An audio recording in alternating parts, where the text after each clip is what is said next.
Romeo and Juliet by William Shakespeare.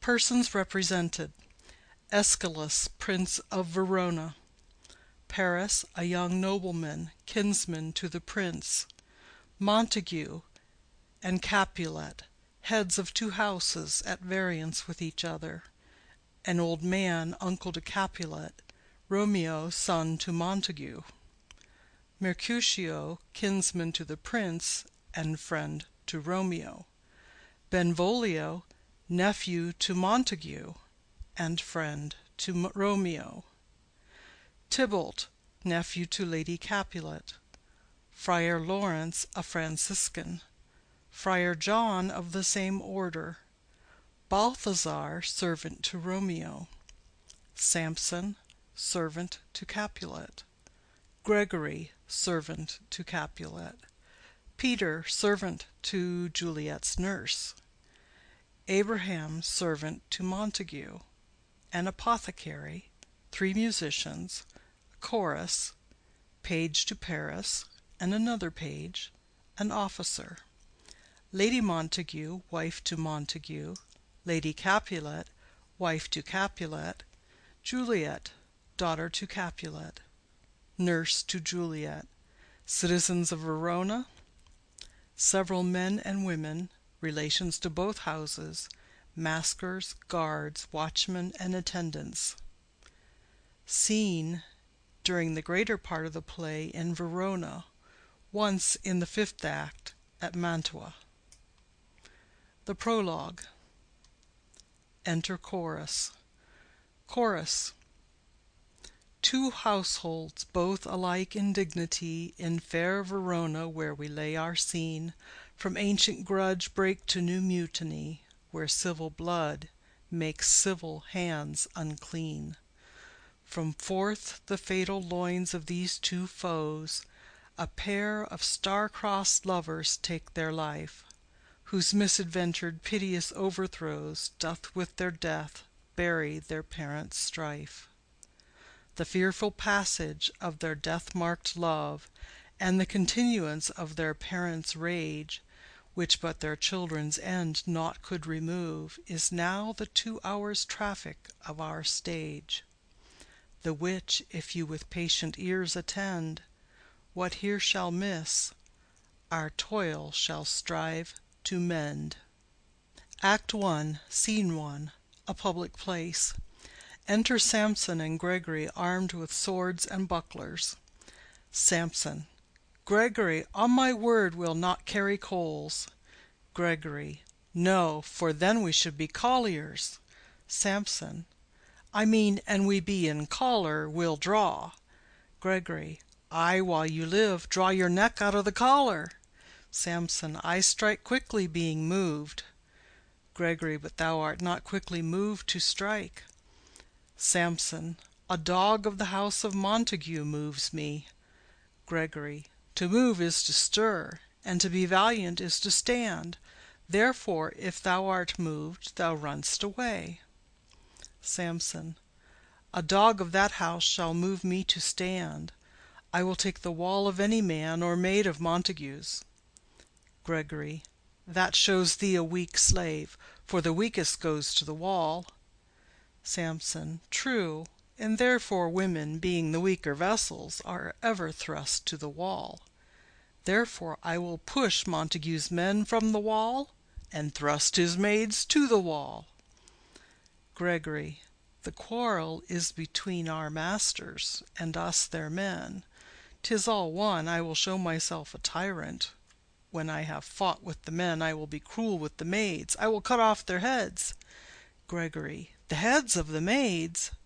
Samson. Ay, the heads of the maids, or their maidenheads. Take it in what sense thou wilt. Gregory. They must take it in sense that feel it. Samson. Me they shall feel while I am able to stand, and 'tis known I am a pretty piece of flesh. Gregory. 'Tis well thou art not fish. If thou hadst, thou hadst been poor. John. Draw thy tool. Here comes two of the house of Montagues. Samson. My naked weapon is out. Quarrel, I will back thee. Gregory. How? Turn thy back and run? Samson. Fear me not. Gregory. No, Mary, I fear thee. Samson. Let us take the law of our sides. Let them begin. Gregory. I will frown as I pass by, and let them take it as they list. Samson. Nay, as they dare. I will bite my thumb at them, which is disgrace to them if they bear it. Enter Abraham and Balthazar. Abraham. Do you bite your thumb at us, sir? Samson. I do bite my thumb, sir. Abraham. Do you bite your thumb at us, sir? Samson. Is the law of our side if I say aye? Gregory. No. Samson. No, sir, I do not bite my thumb at you, sir, but I bite my thumb, sir. Gregory. Do you quarrel, sir? Abraham. Quarrel, sir? No, sir. Samson. But if you do, sir, I am for you. I serve as good a man as you. Abraham. No better. Samson. Well, sir. Gregory. Say better. Here comes one of my master's kinsmen. Samson. Yes, better, sir. Abraham. You lie. Samson. Draw, if you be men. Gregory, remember thy swashing blow. They fight. Enter Benvolio. Benvolio. Part, fools! Put up your swords. You know not what you do. Beats down their swords. Enter Tybalt. Tybalt. What art thou drawn among these heartless hinds? Turn thee, Benvolio, look upon thy death. Benvolio. I do but keep the peace. Put up thy sword, or manage it to part these men with me. Tybalt. What, drawn, and talk of peace? I hate the word, as I hate hell, all Montagues, and thee. Have at thee, coward. They fight. Enter several of both houses, who join the fray. Then enter citizens with clubs. One citizen.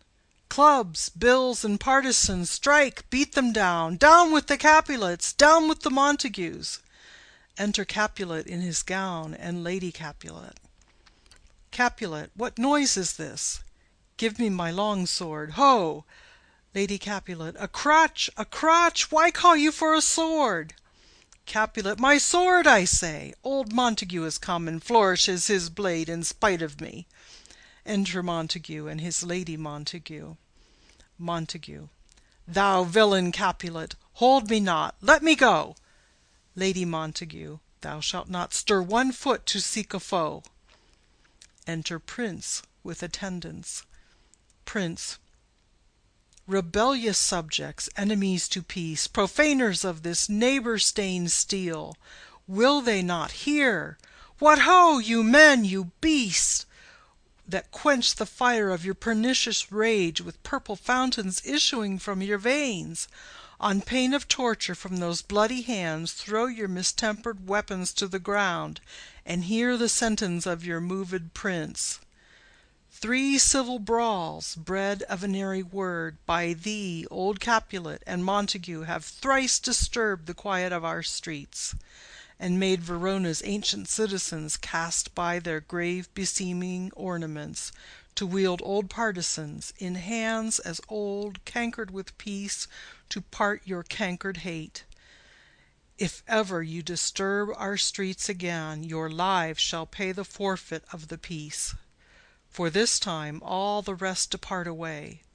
You, Capulet, shall go along with me, and Montague, come you this afternoon, to know our further pleasure in this case, to old Freetown, our common judgment place. Once more, on pain of death, all men depart. Exit Prince and attendants, Capulet, Lady Capulet, Tybalt, citizens, and servants. Montague. Who set this ancient quarrel new abroach? Speak, nephew, were you by when it began? Benvolio. Here were the servants of your adversary and yours, close fighting ere I did approach. I drew to part them. In the instant came the fiery Tybalt with his sword prepared, which as he breathed defiance to my ears, he swung about his head and cut the winds, who, nothing hurt withal, hissed him in scorn. While we were interchanging thrusts and blows, came more and more, and fought on part and part, till the prince came, who parted either part. Lady Montague. Oh, where is Romeo? Saw you him to-day? Right glad I am he was not at this fray. Benvolio. Madam, an hour before the worshipped sun peered forth the golden window of the east, a troubled mind drave me to walk abroad, where, underneath the grove of sycamore, that westward rooteth from the city's side, so early walking did I see your son. Towards him I made, but he was ware of me, and stole into the covert of the wood. I, measuring his affections by my own, that most are busied when they're most alone, pursued my humour, not pursuing his, and gladly shunned who gladly fled from me. Montague. Many a morning hath he there been seen, with tears augmenting the fresh morning's dew, adding to clouds more clouds with his deep sighs, but all so soon as the all-cheering sun should in the farthest east begin to draw the shady curtains from Aurora's bed, away from light steals home my heavy son, and private in his chamber pens himself, shuts up his windows, locks fair daylight out, and makes himself an artificial night. Black and portentous must this humour prove, unless good counsel may the cause remove. Benvolio. My noble uncle, do you know the cause? Montague. I neither know it nor can learn of him. Benvolio. Have you importuned him by any means? Montague. Both by myself and many other friends.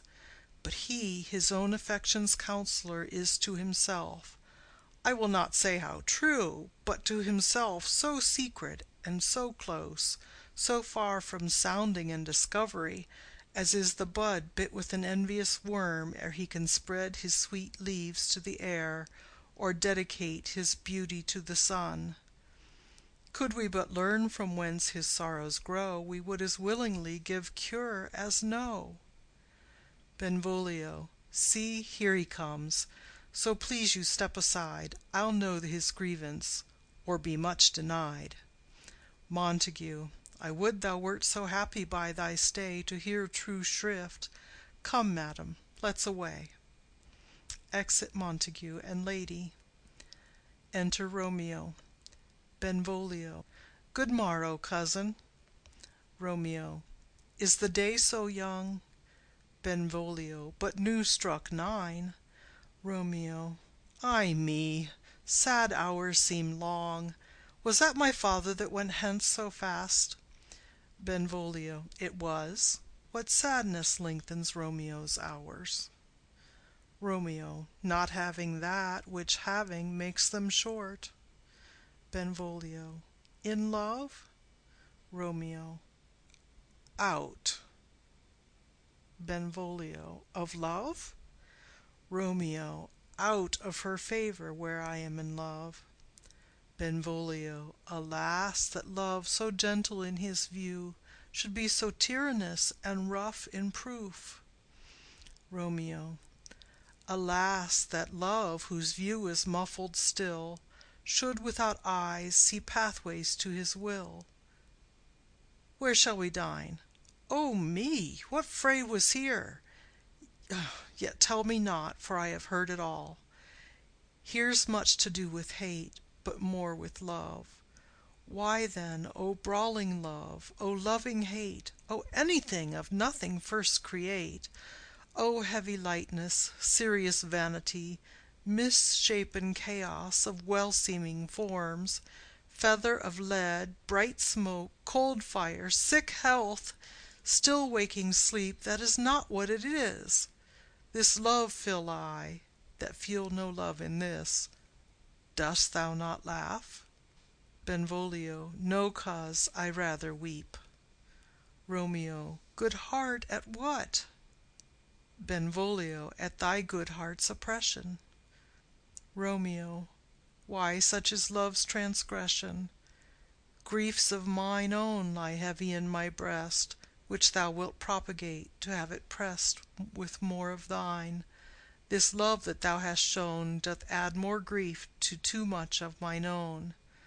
Love is a smoke raised with the fume of sighs, being purged, a fire sparkling in lovers' eyes, being vexed, a sea nourished with lovers' tears.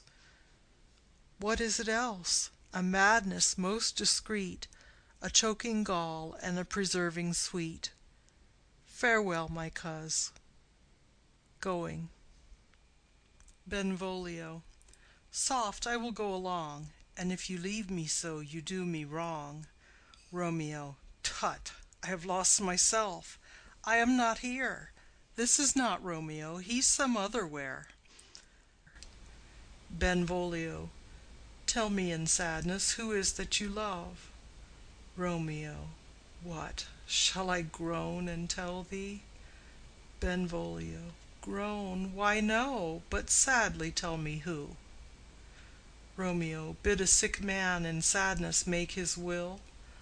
Ah, word ill urged to one that is so ill. In sadness, cousin, I do love a woman. Benvolio. I aimed so near when I supposed you loved. Romeo. A right good markman, and she's fair I love. Benvolio. A right fair mark, fair coz, is soonest hit. Romeo. Well, in that hit you miss. She'll not be hit with Cupid's arrow. She hath Dian's wit, and in strong proof of chastity well armed, from love's weak childish bow she lives unharmed. She will not stay the siege of loving terms, nor bide the encounter of assailing eyes, nor ope her lap to saint seducing gold. Oh, she's rich in beauty, only poor that when she dies, with beauty dies her store. Benvolio. Then she hath sworn that she will still live chaste? Romeo. She hath, and in that sparing makes huge waste. For beauty, starved with her severity, cuts beauty off from all posterity. She is too fair, too wise, wisely too fair, to merit bliss by making me despair. She hath forsworn to love, and in that vow do I live dead that live to tell it now. Benvolio. Be ruled by me. Forget to think of her. Romeo. Oh, teach me how I should forget to think. Benvolio. By giving liberty unto thine eyes. Examine other beauties. Romeo. 'Tis the way to call hers exquisite in question more. These happy masks that kiss fair ladies' brows, being black, puts us in mind they hide the fair. He that is struck and blind cannot forget the precious treasure of his eyesight lost. Show me a mistress that is passing fair. What doth her beauty serve but as a note where I may read who passed that passing fair? Farewell, thou canst not teach me to forget. Benvolio. I'll pay that doctrine, or else die in debt. Exit. End of Scene 1. Scene 2. A street. Enter Capulet, Paris, and servant. Capulet. But Montague is bound as well as I, in penalty alike, and 'tis not hard, I think, for men so old as we to keep the peace. Paris. Of honourable reckoning are you both, and pity 'tis you lived at odds so long. But now, my lord, what say you to my suit? Capulet. But saying o'er what I have said before, my child is yet a stranger in the world. She hath not seen the change of 14 years. Let 2 more summers wither in their pride, ere we may think her ripe to be a bride. Paris.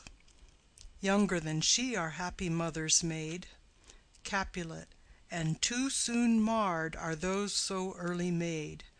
The earth hath swallowed all my hopes but she. She is the hopeful lady of my earth.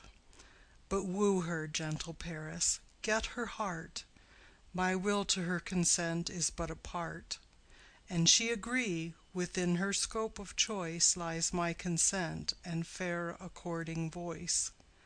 This night I hold an old accustomed feast, whereto I have invited many a guest, such as I love. And you among the store, one more most welcome makes my number more. At my poor house look to behold this night earth-treading stars that make dark heaven light. Such comfort as do lusty young men feel, when well-apparelled April on the heel of limping winter treads, even such delight among fresh female buds shall you this night inherit at my house.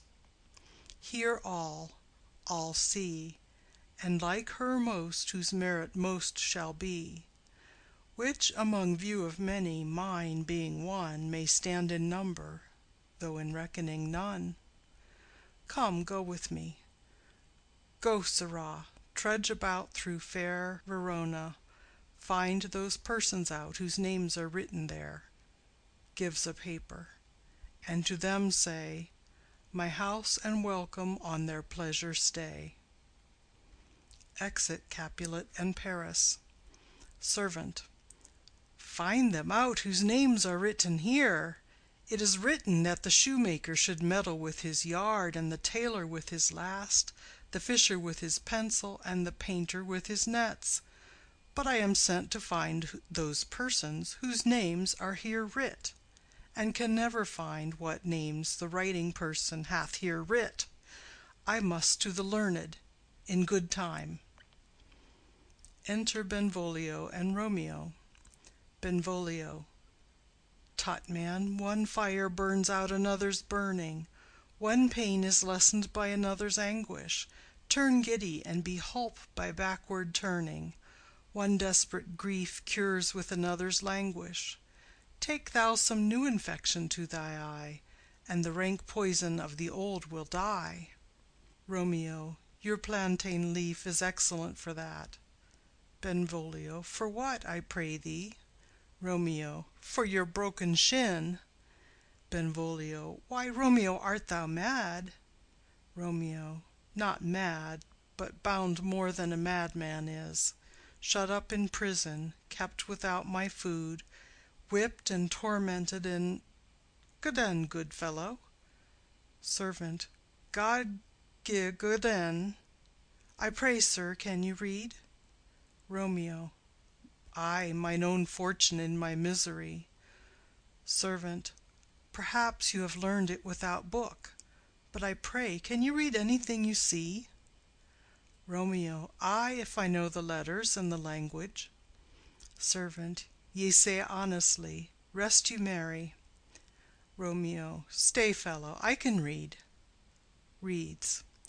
Signor Martino and his wife and daughters, County Anselmo and his beauteous sisters, the lady widow of Vitruvio, Signor Placentio and his lovely nieces, Mercutio and his brother Valentine, mine uncle Capulet, his wife and daughters, my fair niece Rosaline, Livia, Signor Valentio and his cousin Tybalt, Lucio and the lively Helena. A fair assembly. Gives back the paper. Whither should they come? Servant. Up. Romeo. Whither? Servant. To supper, to our house. Romeo. Whose house? Servant. My master's. Romeo. Indeed, I should have asked you that before. Servant. Now I'll tell you without asking. My master is the great rich Capulet, and if you be not of the house of Montagues, I pray come and crush a cup of wine. Rest you merry. Exit. Benvolio. At this same ancient feast of Capulets sups the fair Rosaline, whom thou so lovest, with all the admired beauties of Verona. Go thither, and with unattainted eye compare her face with some that I shall show, and I will make thee think thy swan a crow. Romeo. When the devout religion of mine eye maintained such falsehood, then turn tears to fires, and these, who often drowned, could never die. Transparent heretics, be burnt for liars. One fairer than my love? The all-seeing sun ne'er saw her match since first the world begun. Benvolio. Tut, you saw her fair, none else being by, herself poised with herself in either eye. But in that crystal scales let there be weighed your lady's love against some other maid, that I will show you shining at this feast, and she shall scant show well that now shows best. Romeo. I'll go along, no such sight to be shown, but to rejoice in splendor of mine own. Exit. Scene 3. Room in Capulet's house. Enter Lady Capulet and nurse. Lady Capulet. Nurse, where's my daughter? Call her forth to me. Nurse. By my maidenhead, at 12-year-old I bade her come. What, lamb? What, ladybird? God forbid! Where's this girl? What, Juliet? Enter Juliet. Juliet. How now, who calls? Nurse. Your mother. Juliet. Madam, I am here. What is your will? Lady Capulet. This is the matter. Nurse, give leave a while, we must talk in secret. Nurse, come back again. I have remembered me. Thou's hear our counsel. Thou knowest my daughter's of a pretty age. Nurse. Faith, I can tell her age unto an hour. Lady Capulet. She's not 14. Nurse. I'll lay 14 of my teeth, and yet to my teen be it spoken, I have but 4. She is not 14. How long is it now to Lammastide? Lady Capulet. A fortnight and odd days. Nurse. Even or odd, of all the days in the year, come Lammas Eve at night shall she be 14. Susan and she, God rest all Christian souls, were of an age. Well, Susan is with God. She was too good for me. But, as I said, on Lammas Eve at night shall she be 14. That shall she, Mary. I remember it well. 'Tis since the earthquake now 11 years, and she was weaned. I never shall forget it, of all the days of the year, upon that day, for I had then laid wormwood to my dug, sitting in the sun under the dove-house wall. My lord and you were then at Mantua. Nay, I do bear a brain. But as I said, when it did taste the wormwood on the nipple of my dug, and felt it bitter, pretty fool, to see it tetchy and fall out with the dug. Shake, quoth the dove-house, 'twas no need, I trow, to bid me trudge, and since that time it is 11 years. For then she could stand alone, nay, by the rood she could have run and waddled all about, for even the day before she broke her brow. And then my husband, God be with his soul, he was a merry man, took up the child. Yea, quoth he, dost thou fall upon thy face? Thou wilt fall backward when thou hast more wit. Wilt thou not, Jule? And by my holidame, the pretty wretch left crying, and said, Aye. To see now how a jest shall come about, I warrant, and I should live 1,000 years, and never should forget it. Wilt thou not, Jule? Quoth he, and pretty fool it stinted, and said, Aye. Lady Capulet. Enough of this. I pray thee hold thy peace. Nurse. Yes, madam. Yet I cannot choose but laugh, to think it should leave crying, and say, Aye. And yet I warrant it had upon its brow a bump as big as a young cockerel's stone, a parlous knock, and it cried bitterly. Yea, quoth my husband, fall'st upon thy face? Thou wilt fall backward when thou comest to age. Wilt thou not, Jule? It stinted and said, Aye. Juliet. And stint thou too, I pray thee, nurse, say aye. Nurse. Peace, I have done. God mark thee to his grace. Thou wast the prettiest babe that e'er I nursed, and I might live to see thee married once, I have my wish. Lady Capulet. Marry. That marry is the very theme I came to talk of. Tell me, daughter Juliet, how stands your disposition to be married? Juliet. It is an honour that I dream not of. Nurse. An honour? Were not I thine only nurse, I would say thou hadst sucked wisdom from thy teat. Lady Capulet. Well, think of marriage now. Younger than you, here in Verona, ladies of esteem are made already mothers. By my count, I was your mother much upon these years that you are now a maid. Thus then, in brief, the valiant Paris seeks you for his love. Nurse. A man, young lady, lady, such a man as all the world! Why, he's a man of wax. Lady Capulet. Verona's summer hath not such a flower. Nurse. Nay, he's a flower, in faith, a very flower. Lady Capulet. What say you? Can you love the gentleman? This night you shall behold him at our feast. Read o'er the volume of young Paris's face, and find delight writ there with beauty's pen. Examine every married lineament, and see how one another lends content. And what obscured in this fair volume lies, find written in the margent of his eyes. This precious book of love, this unbound lover, to beautify him, only lacks a cover.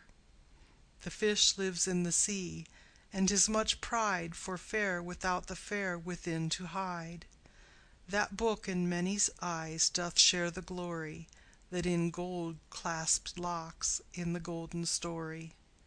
So shall you share all that he doth possess, by having him, making yourself no less. Nurse. No less, nay bigger. Women grow by men. Lady Capulet. Speak briefly. Can you like of Paris's love? Juliet. I'll look to like, if looking liking move, but no more deep will I endart mine eye than your consent gives strength to make it fly. Enter a servant. Servant. Madam, the guests are come, supper served up, you called, my young lady asked for, the nurse cursed in the pantry, and everything in extremity. I must hence to wait. I beseech you, follow straight. Lady Capulet. We follow thee. Exit servant. Juliet, the county stays. Nurse. Go, girl, seek happy nights to happy days. Exit. Scene 4. A street. Enter Romeo, Mercutio, Benvolio, with 5 or 6 maskers, torch-bearers, and others. Romeo. What, shall this speech be spoke for our excuse, or shall we on without apology? Benvolio. The date is out of such prolixity.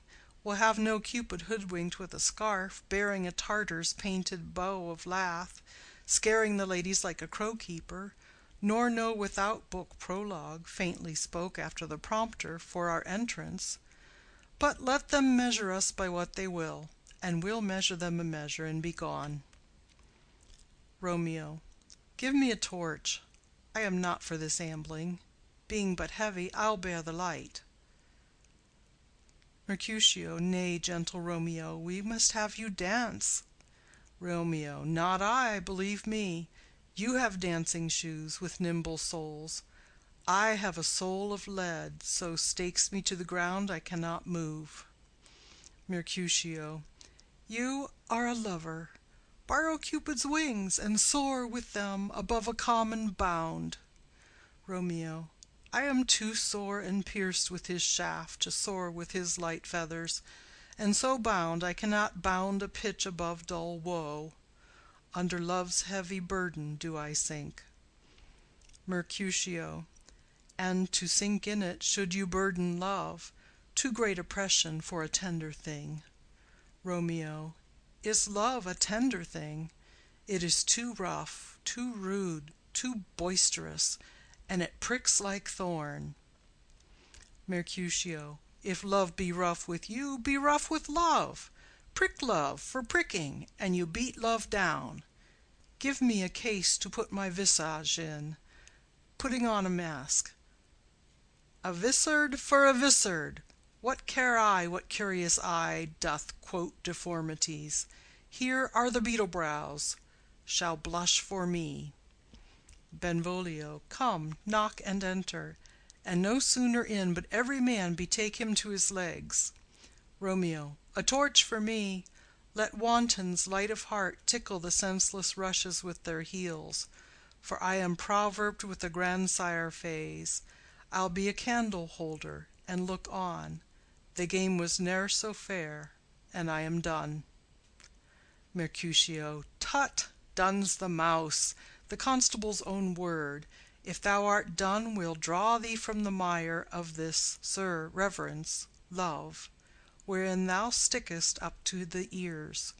Come, we burn daylight. Ho! Romeo, nay, that's not so. Mercutio, I mean, sir, in delay we waste our lights in vain, like lamps by day. Take our good meaning, for our judgment sits 5 times in that ere once in our 5 wits. Romeo, and we mean well in going to this mask, but 'tis no wit to go. Mercutio, why, may one ask? Romeo, I dreamt a dream to-night. Mercutio, so did I. Romeo, well, what was yours? Mercutio, that dreamers often lie. Romeo, in bed asleep, while they do dream things true. Mercutio, oh, then, I see Queen Mab hath been with you. She is the fairies' midwife, and she comes in shape no bigger than an agate stone on the forefinger of an alderman, drawn with a team of little atomies athwart men's noses as they lie asleep. Her wagon spokes made of long spinners' legs, the cover of the wings of grasshoppers, the traces of the smallest spider's web, the collars of the moonshine's watery beams, her whip of cricket's bone, the lash of film, her wagoner a small gray-coated gnat, not half so big as a round little worm pricked from the lazy finger of a maid. Her chariot is an empty hazelnut, made by the joiner squirrel or old grub, time out of mind the fairies' coachmakers. And in this state she gallops night by night through lovers' brains, and then they dream of love. Or courtiers' knees that dream on courtesies straight, or lawyers' fingers who straight dream on fees, or ladies' lips who straight on kisses dream, which oft the angry Mab with blisters plagues, because their breaths with sweetmeats tainted are. Sometimes she gallops o'er a courtier's nose, and then dreams he of smelling out a suit. And sometimes comes she with a tithe-pig's tail, tickling a parson's nose as he lies asleep. Then dreams he of another benefice. Sometimes she driveth o'er a soldier's neck, and then dreams he of cutting foreign throats, of breeches, ambuscadoes, Spanish blades, of healths 5 fathom deep, and then anon drums in his ear, at which he starts and wakes, and being thus frightened swears a prayer or two, and sleeps again. This is that very Mab that plats the manes of horses in the night, and bakes the elf-locks in foul sluttish hairs, which once entangled much misfortune bodes. This is the hag, when maids lie on their backs, that presses them, and learns them first to bear, making them women of good carriage. This is she. Romeo, peace, peace, Mercutio, peace. Thou talk'st of nothing. Mercutio, true, I talk of dreams, which are the children of an idle brain, begot of nothing but vain fantasy, which is as thin of substance as the air, and more inconstant than the wind, who woos even now the frozen bosom of the north, and being angered puffs away from thence, turning his face to the dew-dropping south. Benvolio, this wind you talk of blows us from ourselves. Supper is done, and we shall come too late. Romeo, I fear too early, for my mind misgives some consequence, yet hanging in the stars, shall bitterly begin this fearful date with this night's revels, and expire the term of a despised life, closed in my breast by some vile forfeit of untimely death. But he that hath the steerage of my course direct my sail. On, lusty gentlemen! Benvolio, strike drum! Exit. End of Scene 4. Scene 5. A hall in Capulet's house. Musicians waiting. Enter servants. Servant 1. Where's Potpan that he helps not to take away? He shift a trencher, he scrape a trencher. Servant 2. When good manners shall lie all in one or two men's hands, and they unwashed too, 'tis a foul thing. Servant 1. Away with the joined stools, remove the court cupboard, look to the plate, good thou, save me a piece of marchpane, and as thou lovest me, let the porter let in Susan Grindstone and Nell, Antony and Potpan. Servant 2. Aye, boy, ready. Servant 1. You are looked for and called for, asked for and sought for in the great chamber. Servant 2. We cannot be here and there too. Cheerly, boys, be brisk a while, and the longer liver take all. They retire behind. Enter Capulet, etc., with the guests and maskers. Capulet. Welcome, gentlemen, ladies that have their toes unplagued with corns will have a bout with you. Aha, my mistresses, which of you all will now deny to dance? She that makes dainty, she, I'll swear, hath corns. Am I come near you now? Welcome, gentlemen. I have seen the day that I have worn a vissard, and could tell a whispering tale in a fair lady's ear, such as would please. 'Tis gone, 'tis gone, 'tis gone. You are welcome, gentlemen. Come, musicians, play. A hall, give room, and foot it, girls. Music plays, and they dance. More light, you knaves, and turn the tables up, and quench the fire, the room is grown too hot. Ah, sirrah, this unlooked-for sport comes well. Nay, sit, good cousin Capulet, for you and I are past our dancing days.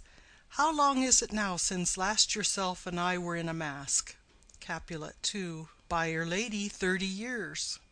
Capulet. What, man, 'tis not so much, 'tis not so much, 'tis since the nuptial of Lucentio. Come Pentecost as quickly as it will, some 25 years, and then we masked. Capulet 2. 'Tis more, his son is elder, sir, his son is 30. Capulet. Will you tell me that? His son was but a ward 2 years ago. Romeo. What lady is that which doth enrich the hand of yonder knight? Servant. I know not, sir. Romeo. Oh, she doth teach the torches to burn bright. It seems she hangs upon the cheek of night like a rich jewel in an Ethiop's ear. Beauty too rich for use, for earth too dear. So shows a snowy dove trooping with crows, as yonder lady o'er her fellows shows. The measure done, I'll watch her place of stand, and touching hers, make blessed my rude hand. Did my heart love till now? Forswear at sight, for I ne'er saw true beauty till this night. Tybalt. This, by his voice, should be a Montague. Fetch me my rapier, boy. What, dares the slave come hither, covered with an antic face, to flee and scorn at our solemnity? Now, by the stock and honor of my kin, to strike him dead I hold it not a sin. Capulet. Why, how now, kinsman, wherefore storm you so? Tybalt. Uncle, this is a Montague, our foe, a villain that is hither come in spite to scorn at our solemnity this night.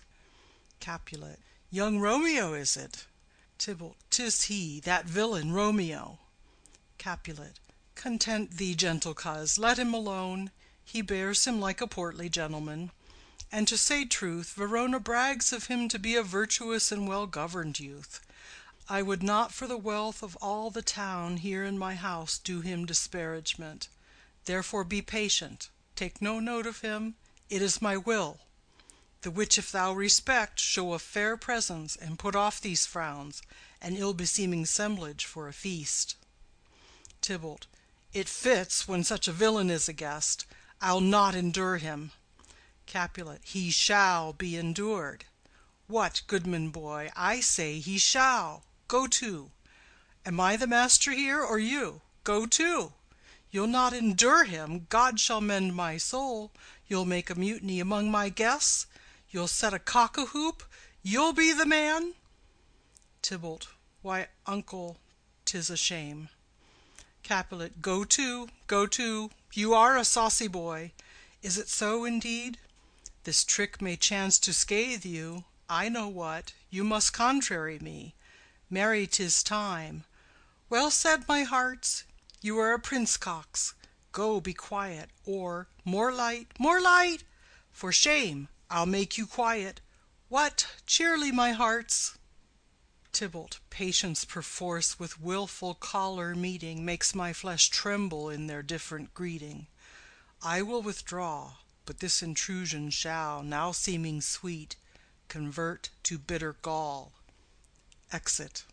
Romeo to Juliet. If I profane with my unworthiest hand this holy shrine, the gentle fine is this: my lips, two blushing pilgrims, ready stand to smooth that rough touch with a tender kiss. Juliet. Good pilgrim, you do wrong your hands too much, which mannerly devotion shows in this: for saints have hands that pilgrims' hands do touch, and palm to palm is holy palmer's kiss. Romeo. Have not saints lips, and holy palmers too? Juliet. Ay, pilgrim, lips that they must use in prayer. Romeo. O then, dear saint, let lips do what hands do. They pray, grant thou, lest faith turn to despair. Juliet. Saints do not move, though grant for prayer's sake. Romeo. Then move not, while my prayer's effect I take. Thus from my lips, by thine my sin is purged. Kisses her. Juliet. Then have my lips the sin that they have took. Romeo. Sin from my lips? O trespass sweetly urged, give me my sin again. Juliet. You kiss by the book. Nurse. Madam, your mother craves a word with you. Romeo. What is her mother? Nurse. Marry, bachelor, her mother is the lady of the house, and a good lady, and a wise and virtuous.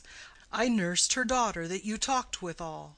I tell you, he that can lay hold of her shall have the chinks. Romeo. Is she a Capulet? O dear account, my life is my foe's debt. Benvolio. Away, be gone, the sport is at the best. Romeo. Ay, so I fear, the more is my unrest. Capulet. Nay, gentlemen, prepare not to be gone. We have a trifling foolish banquet towards. Is it e'en so? Why then I thank you all. I thank you, honest gentlemen. Good night. More torches here.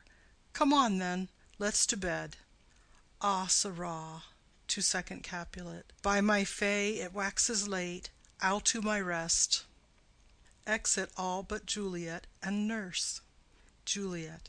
Come hither, nurse. What is yon gentleman? Nurse. The son and heir of old Tiberio. Juliet. What's he that now is going out of door? Nurse. Marry, that I think be young Petruchio. Juliet. What's he that follows there, that would not dance? Nurse. I know not. Juliet. Go ask his name. If he be married, my grave is like to be my wedding bed. Nurse. His name is Romeo, and a Montague, the only son of your great enemy. Juliet. My only love, sprung from my only hate, too early seen unknown, and known too late. Prodigious birth of love it is to me, that I must love a loathed enemy. Nurse. What's this? What's this? Juliet. A rhyme I learned even now of one I danced withal. One calls within, Juliet. Nurse. Anon, anon, come, let's away. The strangers all are gone. Exit. Enter chorus. Chorus. Now old Desire doth in his deathbed lie, and young Affection gapes to be his heir. That fair for which Love groaned for and would die, with tender Juliet matched, is now not fair. Now Romeo is beloved, and loves again, alike bewitched by the charm of looks. But to his foe supposed he must complain, and she steal love's sweet bait from fearful hooks. Being held a foe, he may not have access to breathe such vows as lovers used to swear. And she as much in love, her means much less to meet her new beloved anywhere. But passion lends them power, time means to meet, tempering extremities with extreme sweet. Exit. End of Scene 5. End of Act 1.